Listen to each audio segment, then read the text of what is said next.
पहाटेपासून आपल्या कामाला सुरुवात करणं ही दिवंगत उपमुख्यमंत्री अजित पवार यांची एक ओळख होती।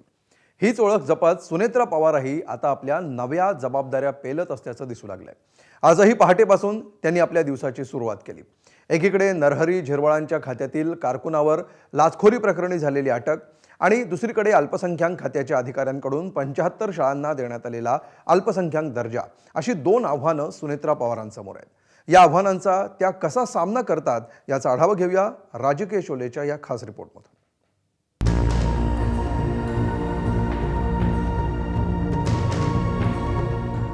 राज्याच्या उपमुख्यमंत्री सुनेत्रा पवार आज भल्या पहाटे मुंबई विमानतळावर दाखल झाल्या। निमित्त होतं फ्रान्सचे राष्ट्राध्यक्ष इमॅन्युएल मॅक्रो यांच्या स्वागताचं। मुख्यमंत्री देवेंद्र फडणवीस आणि उपमुख्यमंत्री एकनाथ शिंदे यांच्यासोबत सुनेत्रा पवारांनीही मॅक्रो यांचं स्वागत करून दिवसाला सुरुवात केली।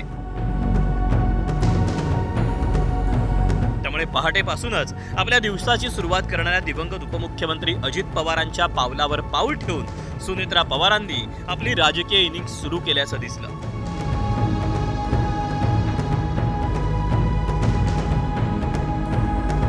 मंगळवारी पहाटेपासून व्यस्त झालेल्या सुनेत्रा पवारांचं सोमवारी रात्रीपर्यंत बैठकांचं सत्र सुरू होतं। राष्ट्रवादीच्या आमदारांनी आणि प्रमुख पदाधिकाऱ्यांनी राष्ट्रीय अध्यक्षपदी सुनेत्रा पवारांच्या नावाची एकमतानं शिफारस केल्याची माहिती सूत्रांनी दिली। 26 फेब्रुवारीला त्याची अधिकृत घोषणा होणार आहे। या निवडीचं शरद पवारांच्या राष्ट्रवादीचे आमदार रोहित पवारांनी जोरदार स्वागत केलं।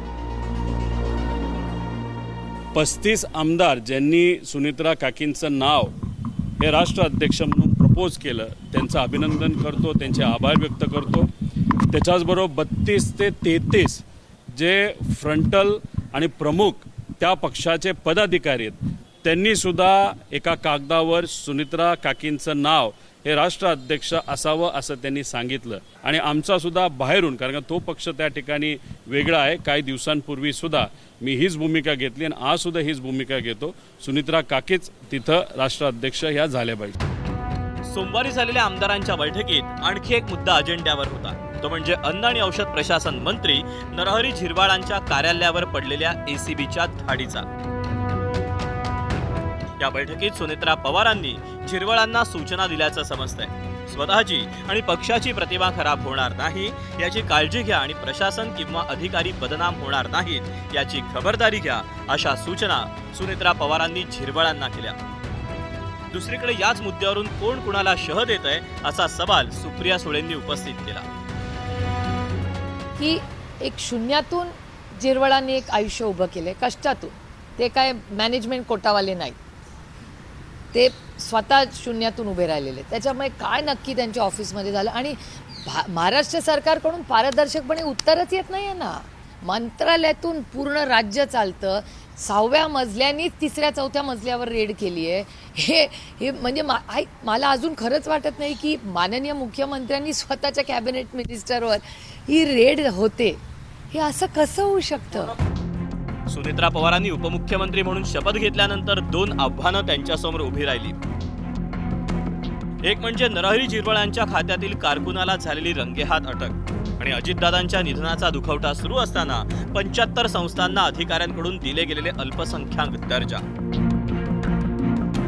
या निर्णयाला मुख्यमंत्र्यांनी सध्या स्थगिती दिली असून दोषींवर कारवाई करण्याचा इशारा त्यांनी दिला। प्रमाणपत्र प्रकरणी तुम्ही चौकशीचे आदेश दिलेले, उपसचिवांचं नाव समोर आलेलं आहे। याच्यामध्ये ज्यांनी कोणी गडबड केली असेल त्यांच्यावर कारवाई होईल। अजितदादांच्या निधनाच्या 3ऱ्या दिवशी उपमुख्यमंत्रीपदाची शपथ घेऊन सुनेत्रा पवारांनी आपली कर्तव्यनिष्ठा दाखवून दिली होती। आता त्या पूर्ण क्षमतेनं कामाला लागल्याचं चित्र आहे।